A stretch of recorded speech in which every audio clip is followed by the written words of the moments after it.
Sa akin, sa opinyon ko, para mapaganda yung mundo, siguro regarding sa pagiging rider, nakakatulong lang kami sa mga customer, sa mga tao na ayaw na lumabas.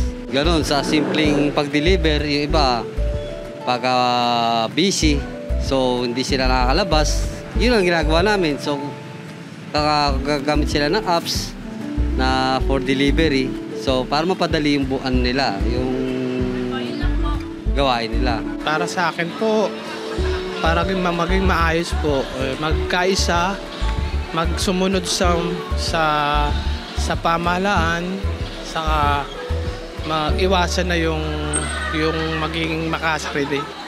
Kasi pag ganyan ng buhay talaga, magkakawatak-watak. Para sa akin na magiging mabuting yung makakatulong ako para maging mabuti yung mundo natin sa pagiging mabuting tao, pagtulong sa pagiging malinis sa paligid, yung pagtatanim ng mga puno, pagkaya namang gawin, nagiging mabuti kaming empleyado sa kliyente namin, hindi kami gumagawa ng mga labag. Po sa akin, pag naman po kasi tungkol sa mga nanlilimos dyan sa labas, pag kami sobra po ako, binibigay ko po sa kanila, tas kadalasan hindi po pera yung binibigay ko. Pagkain po, para na rin sa ikakalakas ng pang-araw-araw nila. Kasi hindi naman po sa lahat ng pagkakataon yung pera is makakatulong sa kanila. Kasi yung iba po kasi, yung pera naman kasi nila nagagastos lang nila sa sa ibang mga bagay.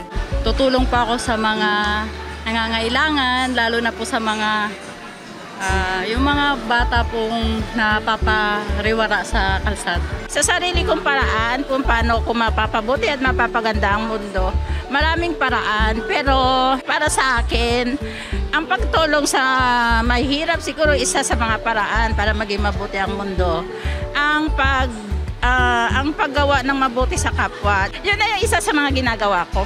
Pero sa maliliit na paraan lang, kasi isa lang din naman ako mahirap.